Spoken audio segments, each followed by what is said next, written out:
কবর আপনাকে আমাকে ছাড় দিবে না। কবর তো বলেই দিছেন। ফাতিমা রাদিয়াল্লাহু তাআলা আনহাকে যখন কবরে রাখা হবে, কবরকে বলা হয়েছিল, কবর তুমি কি জানো আজকে তোমার ভিতরে কাকে রাখা যাওয়া হবে? আজকে তোমার ভিতরে এমন একজনকে রাখা হবে যিনি বিদআতুম মিন্নি। আল্লাহ রসুল যখন ফাতিমা রাদিয়াল্লাহু তাআলা আনহাকে হযরত আলী রাদিয়াল্লাহু তাআলা আনহুর সাথে বিবাহ দিয়েছিল, তখন ফাতিমা রাদিয়াল্লাহু তাআলা আনহাকে আলীর হাতে তুলে দেওয়ার আগেই আলী কি গিয়া বলতেছেন, আলী রে, আজকে তোমার হাতে আমার কলিজার টুকরা ফাতিমাকে রেখে দিচ্ছে। বিদআতুম মিন্নি, ফাতিমা হচ্ছে আমার কলিজার টুকরা, ফাতিমা হচ্ছে আমার শরীরের অংশ। ওই কবরকে যেদিন ফাতিমা রাদিয়াল্লাহু তাআলা আনহাকে কবরে রাখবেন, ওই কবরকে একজন সাহাবী বলছিলেন, কবর রে, আজকে তোর ভেতরে এমন একজন মানুষকে রেখে যাব, এমন একজন মহিষী নারীকে তোমার ভিতরে আজকে আমরা রেখে যাব, যেই মানুষটা রাসূলের কলিজার টুকরা সন্তান। কবর কিছুই বলে না, কবর এখনও কথা বলে না। এরপরে বলতেছেন যে, কবর তুমি জানো আজকে তোমার ভেতরে এমন একজন নারীকে রেখে যাব যিনি জান্নাতের সর্দারনি হবেন, সমস্ত মহিলাদের জান্নাতের সর্দারনি হবে, এমন একজন মহিলাকে তোমার ভিতরে রেখে যাইতেছি। কবর কোনো জবাব দেয় না। তৃতীয়বার আবার কবরকে বলে, কবর তুমি কি জানো আজকে তোমার ভিতরে এমন একজন নারীকে রেখে যাইতেছি, যেই নারীটা ইমাম হাসাইন এবং ইমাম হুসাইনের মা। কবর তখনও জবাব দেয় না। বলতেছেন, কবর তুমি জানো তোমার ভেতরে এমন একজন মহিষী নারীকে রেখে যাব, যেই নারীটা শেরে খুদা আসাদুল্লাহিল গালিব হজরত আলী রাদিয়াল্লাহু তাআলা আনহুর স্ত্রী। মাটির জবান আল্লাহ তাআলা খুলে দিচ্ছেন। মাটি বলেন, আমি কোনো ইমাম হাসান হুসাইনের মাকে চিনি না, আমি আলীর স্ত্রী চিনি না, আমি কলিজার টুকরা রাসূল সাল্লাল্লাহু আলাইহি সাল্লামের সন্তানকে চিনি না, আমি কোনো মহিষী নারী জান্নাতের সর্দারিনী ফাতিমাকে চিনি না। আমি চিনি তাকেই যে সৎ পথে চলে আমার কাছে আসবে, আমি চিনি তাকেই যে তার জিন্দিগিটাকে রাসূলুল্লাহর আদর্শে কোরআন দিয়া সাজাইয়া কবরে আসবে, আমি চিনি তাকেই যে নামাজ দিয়া জীবনটাকে সাজাইয়া আমার কবরে শোবে, আমি চিনি তাকেই যে হালাল মাইনিয়া কবরে আসবে, আমি চিনি তাকেই যে হারাম ছেড়ে দিয়া হারামগুলোকে বর্জন করে কবরস্থ হবে। বলেন না সুবহানাল্লাহ। কবর বলে, কবর তো বলেন আপনি আমি কেমন, কার পরিচয় দিব কবরে গিয়া, কার পরিচয় দিব কবরে গিয়া? বলেন বাজান, কবর খুব কঠিন। কবর প্রতিদিন আপনাকে আমাকে ডাকে, সতর্ক করে, আদম সন্তান এই মাটির উপর তুমি দমদমায় চলতেছো না, আলা সাদরি তুমি তো আমার বুকের উপর চলতেছো না, সায়াবকা আলা বাতনি তুমি উচিরই আমার পেটে চলে আসবা, আমার পেটের ভিতরে তুমি চলে আসবা। ওই দিন তোমাকে এত কঠিনভাবে শাস্তি দেওয়া হবে, যদি তোমার জীবনটা নামাজ দিয়ে রাঙ্গাইয়ে না থাকো, তোমার জীবনটা যদি হজ না করে থাকো, তোমার জীবনের ভিতরে জাকাতের এক টাকাও তুমি দিলা না, তুমি সুদ খাইলা, ঘুষ খাইলা, জাকাত দিলা না, তখন তোমাকে আমি আমার পেটের ভিতরে আসলে আমি 16 আনা পূরণ করব, 16 আনা পূরণ করব। সারা জীবন যে তুমি আমার বুকের উপরে আমার পিঠের উপরে চললা, কখনো আমাকে কোদাল দিয়া কোবাইলা, কখনো সাপল দিয়া গর্ত করলা, কখনো খুন্তি দিয়া গর্ত করলা, আমি মাটি কখনো জবাব দেই না। কখনো তুমি আমার উপরে হাল চাষ করে ফসল রোপণ করলা, আমি মাটি তোমার প্রতিবাদ করি না, তোমার ফসলটাকে আমি রস দিয়া পরিপূর্ণ করে দিছি। কিন্তু শুনে রাখো, আমার মাটি তুমি এখনও আমার পিঠের উপরে আসো, আমি তোমাকে দেবই, নেব না। যখন তুমি আমার পেটের ভিতরে চলে আসবা, তখন আমি তোমার কাছ থেকে 16 আনা আদায় করি ছাড়ব। তো সুতরাং কবরে যেতে হবে। আল্লাহ রাসূল জিন্দিগি কায়েম করে গেছে, কেরিয়ার গঠন করে গেছে, দেখাইছেন যে কেরিয়ার যদি তুমি রোনালদো আর মেসি আর এমুক তমুকের মতো গড়ো, তোমার ঠিকানা জাহান্নাম। কেরিয়ার গড়তে হবে একমাত্র মুহাম্মদুর রাসূলুল্লাহ সাল্লাল্লাহু আলাইহি সাল্লামের আদর্শ অনুযায়ী, অন্য কারো আদর্শকে অনুসরণ করা যাবে না। কোনো আদর্শের ভিতরে শান্তি নাই, কোনো আদর্শের ভিতরে জিনা মুক্ত নাই, কোনো আদর্শ পৃথিবীতে হারাম মুক্ত কোনো আদর্শ নাই, সব কোনো না কোনো আদর্শ ব্যক্তিটাই হারামের সাথে কোনো না কোনো এক সময় লিপ্ত হয়ে গেছে। কিন্তু আমার নবী মুহাম্মদুর রাসূলুল্লাহ একদিন কেন এক সেকেন্ডের জন্য কোনো হারাম কাজে লিপ্ত হয় না। হবেন তো হবেন কিভাবে? মাত্র ছোট্ট একটা বাচ্চা, তখনই আল্লাহ তাআলা জিবরাইল আমিনকে পাঠাইয়া সিনাটাকে চাক করিয়া জমজমের পানি দিয়া ধুইয়া পবিত্র করে দেয়া গেছে। বলেন না সুবহানাল্লাহ। একবার না 4 বার সক্কে সাদর হয়েছে। সক্কে সাদর আপনার আমার নবী কলিজার টুকরা রাসূলের 4 বার হয়েছে, 4 বার। যেই রাসূলের গুনাহ করার কোনো শক্তি আল্লাহ তাআলা দেয় নাই, এমনভাবে পবিত্র করছেন, কলবগুলোকে ধুয়ে ধুয়ে 4 বার করছেন। নবুয়ত প্রাপ্তির আগেও একবার করছেন, দুধমা হালিমার ঘরে আসার পরে একবার করছেন। দুধমা হালিমার সন্তান যে আব্দুল্লাহ ছিল, একসাথে 2 ভাই বড় হয়। হঠাৎ বকরি নিয়ে মাঠের ভিতরে গেছেন। মাঠের ভিতরে যাওয়ার পরে হালিমার সন্তানটা দেখতেছেন যে 2 জন আসমান থেকে সাদা পোশাক পরিত 2 জন ব্যক্তি আসে আল্লাহর রাসূলকে শোয়ায় দিছে জমিনের ভিতরে। আব্দুল্লাহ ভয় পেয়ে গেছে। আব্দুল্লাহ প্রচণ্ড মায়া করত রাসূলুল্লাহ সাল্লাল্লাহু আলাইহি সাল্লামকে। দুধমা হালিমার সন্তানের নাম কি ছিল? আব্দুল্লাহ ছিল। ওই একসাথে বকরি রাখালি করতে যখন মাঠের ভিতরে গেছে, দেখলেন 2 জন সাদা পোশাক পরিত, চুলগুলো কুচকুচে কালা আর পোশাকগুলো দবদবে সাদা, তারা আসে আল্লাহ রাসূলকে শোয়ায় দিছেন। দৌড় দিছে বাড়ির দিকে। আব্দুল্লাহ দৌড়ে আসে মারে বলতেছে, মা আমার ভাইকে 2 জন মানুষ জমিনে শোয়ায় দিছে এবং তাদের হাতে কি না কি দেখছে, আমার ভাইটাকে মেরে ফেল দিছে। দুধমা হালিমা দৌড় দিছে।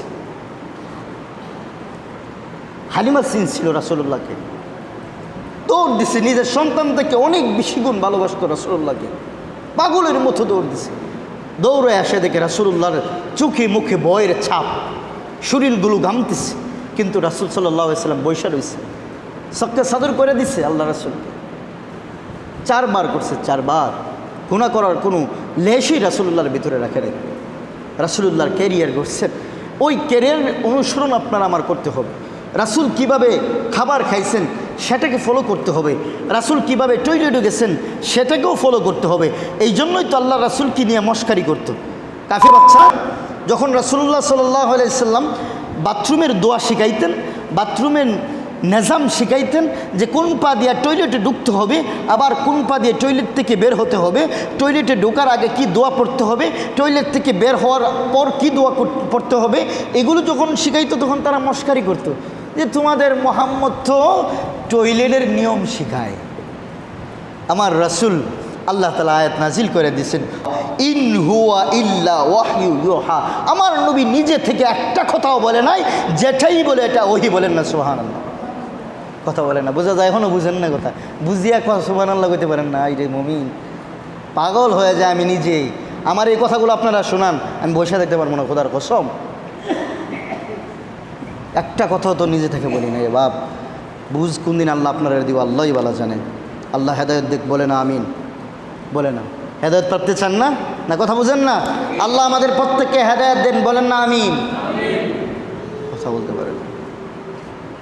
আল্লাহ বলতেছেন যে তোমার সৎ কাজের আদেশ করতে হবে। সূরা আল ইমরান 110 নম্বর আয়াত আল্লাহ তাআলা বলতেছেন, কুনতুম খায়রা উম্মাতিন, তোমরা শ্রেষ্ঠ জাতি, উখরিজাত লিন-নাস, তোমরা মানুষ থেকে শ্রেষ্ঠ জাতি, তোমাদেরকে মানুষ থেকে বের করা হয়েছে। তোমরা এমন শ্রেষ্ঠ জাতি, তা'মুরুনা বিল মা'রুফ, আর তোমরা যদি শ্রেষ্ঠ জাতি হতে চাও তোমরা সৎ কাজের আদেশ করো। ওয়া তানহাউনা আনিল মুনকার, এবং অসৎ কাজের নিষেধ করো। অসৎ কাজের নিষেধ না করলে, সৎ কাজের আদেশ না করলে আপনি আমি মুমিন হতে পারবো না। এরপরে আল্লাহ তাআলা বলতেছেন, ওয়া তু'মিনুনা বিল্লাহ, তোমরা আল্লাহর উপর ঈমান আনো। ঈমান আনয়ন করতে হবে। ঈমান আনার আগেই আল্লাহ বলছেন সৎ কাজের আদেশ করতে হবে। কেমন সৎ কাজের আদেশ? আল্লাহর রাসূল নবুয়ত প্রাপ্তির আগেই দেখাইছেন গোটা বিশ্ববাসীকে, দেখাইছেন আরবের ভূখণ্ডের প্রত্যেকটা জাতিকে, প্রত্যেকটা গোত্রকে দেখাইছেন মুহাম্মদুর রাসূলুল্লাহ আদর্শের নবী ছিলেন। মুহাম্মদুর রাসূলুল্লাহ শুধু সাধারণ মানুষ ছিলেন না, এই প্রত্যেকটা কাফের আবু জাহেল, উতবা, শাইবা, ওয়ালিদ ইবনে মুগিরা সবাই বলতো সে শুধু মুহাম্মদ না, সে আল আমিন। বলেন না সুবহানাল্লাহ। আল আমিন অর্থ কি জানেন? বিশ্বস্ত, সর্ববিশ্বস্ত, যার ক্যারিয়ারের ভিতরে কোনো মিথ্যা নাই, যার ক্যারিয়ারের ভিতরে একটা সেকেন্ডের জন্য কোনো ধোঁকা নাই, যার ক্যারিয়ারের ভিতরে কোনো মিথ্যা কথা নাই, সুদ নাই, ঘুষ নাই, কিচ্ছু নাই। মক্কার মানুষগুলো রাসূলুল্লাহর আদর্শ দেখিয়া মক্কার মানুষগুলো সিরিয়ায় ব্যবসায় যাইতেন, ব্যবসা থেকে যখন ফিরে আসতেন তাদের লভ্য অংশগুলো মুহাম্মদুর রাসূলুল্লাহ সাল্লাল্লাহু আলাইহি ওয়াসাল্লামের কাছে গিয়া পুটলি বানাইয়া তাদের টাকাগুলো, তাদের দিরহামগুলো রাইতে আসতো। একদিন দুই দিন নয়, কয়েকদিন, কয়েক মাস, কয়েক বছর পরেও রাসূলের কাছে গিয়া চাইতেন যে মুহাম্মদ তুমি আমার টাকাটা ফেরত দিয়ে দাও, যেই টাকাটা আমি তোমার কাছে আমানত রাখছি। আল্লাহর কসম, পৃথিবী সাক্ষী, আল্লাহ রাসূল সাল্লাল্লাহু আলাইহি ওয়াসাল্লামের কাছে যেই পুটলা বানাইয়া তারা জমা রাখতো বা আমানত রাখতো, রাসূলুল্লাহ সাল্লাল্লাহু আলাইহি ওয়াসাল্লাম তাদেরকে সেই পুটলা সহই যেভাবে যতটা গিরু ছিল রাসূলুল্লাহ একটা গিরো খুলে নাই, ওইভাবেই তাদের আমানত তাদের কাছে পৌঁছায় দিত। বলেন না সুবহানাল্লাহ। আল্লাহ রাসূল এমনি আল আমিন বলে নাই, এমনি আল আমিন বলেন নাই। শুধু তাই নয়, ছোট্ট কিশোর বয়সেই একটা সংগঠন করে ফেললেন। আমরা তো সংগঠন করলে বলে কি জানেন, যে হুজুর আমার রাজনীতি, হুজুর আমার রাজনীতি। রাজনীতি অর্থ বোঝেননি? বলেন তো, কে বলতে পারবেন? রাজনীতি অর্থ কে বলতে পারবেন? রাজনীতি অর্থ বলতে পারবেন না, আবার আপনি আমার মানুষের গালি দেন যে রাজনীতি। 13 বছর রাসূলুল্লাহ কষ্ট করছেন সত্যের কথা বলার কারণে, মানুষকে সৎ পথে আদেশ করার কারণে, মন্দ কাজ থেকে বিরত রাখার কারণে, এক কালিমার দাওয়াত দেওয়ার কারণে। বলছেন কুলু লা ইলাহা ইল্লাল্লাহ দাখালাল জান্নাহ। ও পৃষ্ঠের দল, বলো না একবার লা ইলাহা ইল্লাল্লাহ, আর জান্নাতটা কিনে নাও না, জান্নাতটা ক্রয় করে নাও। তোমার জান্নাত কিনতে টাকা লাগবে না তো, জান্নাত কেনার জন্য টাকার প্রয়োজন হয় না বাবা। জান্নাত কেনার জন্য শুধু একটা বাক্যই যথেষ্ট। তো সুতরাং আল্লাহ রাসূল হিলফুল ফুজুল নামে একটা সংগঠন করছিলেন। ওই সংগঠন এত ব্যাপক হারে সারা পড়ছিল মক্কার ভিতরে। সমস্ত যুবকগুলো এসে এসে আল্লাহর রাসূলের হাতে হাত রাইখা ওই হিলফুল ফুজুল নামের সংগঠনের সদস্য হইতে লাগছিলেন। শুধু তাই, সন্তানটা তো সাধারণ হবে না, উনি তো রাজনীতি করবেন, উনি তো রাজনীতি করবেন। ওনার কেরিয়ারে একদিনও রাজনীতি মুক্ত ছিল না, রাসূলুল্লাহর কেরিয়ারে একদিনও রাজনীতি মুক্ত ছিল না। গোটা জিন্দিগি রাসূলুল্লাহর রাজনীতি দ্বারা ভরপুর ছিল। রাসূল গোটা মক্কা মদিনা শাসন করে গেছেন, শাসন করে গেছেন।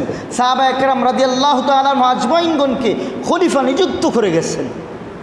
তো সুতরাং কথা ছিল যেটা, মানুষকে সৎ কাজের আদেশ করতে হবে, যেমনটা আল্লাহ রাসূল করছিলেন।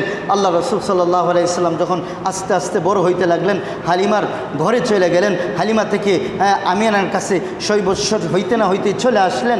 6 বৎসর পর তো মাও তো দুনিয়া থেকে চলে গেলেন। 8 বৎসর 2 মাস 10 দিনের মাথায় দাদাও তো পৃথিবী থেকে বিদায় নিলেন। তারপর শিশুনবী মুহাম্মদুর রাসূলুল্লাহর দায়িত্ব নিলেন চাচা আবু তালিব রাসূলুল্লাহকে দেখভাল করতে লাগলেন এবং বড় হইতেছিলেন। আস্তে আস্তে বড় হইতে একবার একটা ঘোষণা আসলো মক্কার ভিতরে যে একজন বিশ্বস্ত মানুষ লাগবে আমার। খাদিজা রাদিয়াল্লাহু তাআলা আনহা ছিলেন সম্ভ্রান্ত ফ্যামিলির একজন মহিয়সী নারী।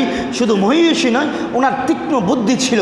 ওনার বুদ্ধির কারণেই ওনাকে সবাই প্রাধান্য দিত। আরবের বড় বড় নেতাগুলো ওনার কাছে স্যারেন্ডার মারত, ওনার কাছে আত্মসমর্পণ করে চলতো। উনি যখন ঘোষণা দিলেন, বিবৃতি দিলেন যে আমার একজন এমন বিশ্বস্ত মানুষ লাগবে যিনি আমার ব্যবসার কাজটাকে আঞ্জাম দেবে, যিনি আমার ব্যবসার জিনিসগুলোকে নিয়ে সিরিয়ায় যাবে, ওখান থেকে ব্যবসার লাভপণ্য নিয়ে লাভপণ্য সহ লাভ্যাংশ সহ আমার কাছে ফিরিয়ে দিবেন। যখন এই ঘোষণা দেওয়া হলো, এই এলান করা হলো, গোটা মক্কার ভিতরে হই হুল্লোড় শুরু করে দিল। মক্কার ভিতরে একজন করে খোঁজা শুরু করে দিল। খুঁজতে পৃথিবীর ইতিহাস লেখেন, সবাইকে খোঁজা শেষ হলো। কোনো চিরুনি চালান দিয়ে খুঁজেও একটা মানুষ পেল না যারা বিশ্বস্ততা অর্জন করে খাদিজার ব্যবসার পণ্যগুলোকে নিয়ে সিরিয়ায় ব্যবসা করে লভ্য অংশ সহ খাদিজার কাছে পৌঁছাইবেন এমন একজন মানুষও গোটা আরবের ভিতরে খুঁজে পেল না। লাস্ট পর্যায়ে আবু জাহেল, উতবা, শাইবা, ওলীদ মুগিরারা যারা বড় বড় নেতা ছিল, তারা মাথার ভিতরে হঠাৎ আসলো যে একটা ছেলে তো আসে যার বাবা নাই, সে বড় অতীব, মা নাই, দাদাও দুনিয়া থেকে চলে গেছে। এখন চাচার আদলে, আবু তালিবের আদলে সে বড় হইতেছে। এই সন্তানটা পারবে খাদিজার ব্যবসাকে আঞ্জাম দেওয়ার জন্য। সুতরাং তার এলান পাওয়ার পরে খাদিজার কাছে সংবাদ নিয়ে গেলেন যে আমাদের গোটা আরবের ভিতরে আমরা খুঁজলাম, এমন কোনো বিশ্বস্ত মানুষ পাইলাম না যেই মানুষটা আপনার ব্যবসার মালগুলোকে সিরিয়ায় নিয়ে লাভ্যাংশ সহ আপনাকে পাই টু পাই বুঝায় দিবে। কিন্তু আমাদের মাথায় হঠাৎ একটা মানুষের কথা আসছে, যেই মানুষটা জীবনে মিথ্যা কথা বলে নাই, যে মানুষটা তার ক্যারিয়ারের ভিতরে কাউকে ধোঁকা দেয় নাই, যে মানুষটা তার ক্যারিয়ারের ভিতরে কোনো রাহজানি করে নাই, যে মানুষটা তার ক্যারিয়ারের ভিতরে কোনো ডাকাতি করে নাই, বদমাশি করে নাই, কোনো মার দিকে আর চোখে রক্ত চোখে তাকাই নাই, এই মানুষটা মহিলাদের অধিকার নিয়ে কথা বলে, এই মানুষটা সমাজ নিয়ে চিন্তা করে, এই মানুষটা গোটা আরব নিয়ে চিন্তা করে, বলে এই মানুষটার নাম কি? মোহাম্মদ। এই মানুষটাই পারে আপনার ব্যবসাটাকে সঠিক মতো আঞ্জাম দিয়ে লভ্যাংশ সহ আপনার কাছে পৌঁছায় দিতে পারে। তখন বলতেছেন যে তার সাথে কি কোনো আলোচনা হয়েছে আপনাদের? না, আলোচনা হয় নাই। তখন যাও তোমরা তাকে জিজ্ঞেস করো সে আমার কাছে আসবে কিনা, আমার ব্যবসাগুলো সে আঞ্জাম দিতে ইচ্ছুক কিনা। তখন বড় বড় লিডারগুলো আল্লাহ রাসূলের কাছে গেলেন, যাওয়ার পরে বলতেছেন, ও মুহাম্মদ, সবচেয়ে বড় ভাগ্যবান তুমি যে গোটা আরবের ভিতরে একটা এলান আসছে, গোটা আরবের ভিতরে মহিলাদের ভিতরে সর্বোচ্চ ধনী, যিনি তীক্ষ্ণ বুদ্ধির সম্পন্ন এমন একজন মহিলা বলতেছেন যদি তুমি ওখানে যাও তোমার অনেক লাভ হবে, কারণ উনি কাউকে ঠকাই নাই, উনি কাউকে ধোঁকা দেয় নাই, উনি এমন একজন মহিলা। সুতরাং তুমি যদি রাজি থাকো তার ব্যবসার পণ্যগুলোকে তুমি নিয়ে সিরিয়ায় যাবে, তোমার নেতৃত্বে সিরিয়া যাওয়ার পরে ওখান থেকে লাভ্যাংশগুলো নিয়ে এসে তুমি খাদিজার পায়ের তলে ঢেলে দিবা। মুহাম্মদুর রাসূলুল্লাহ সাল্লাল্লাহু আলাইহি সাল্লাম বললেন, আমার চাচার আদলে আসি, আমার চাচা যদি অনুমতি দেয় আমার যাইতে কোনো বাধা নেই। তখন রাসূলুল্লাহ সাল্লাল্লাহু আলাইহি সাল্লামের কাছ থেকে তারা আসলেন, নেতাগুলো আবু জাহেল এবং তার নেতৃত্বে সবাই আবু তালিবের লোকে কথা বললেন।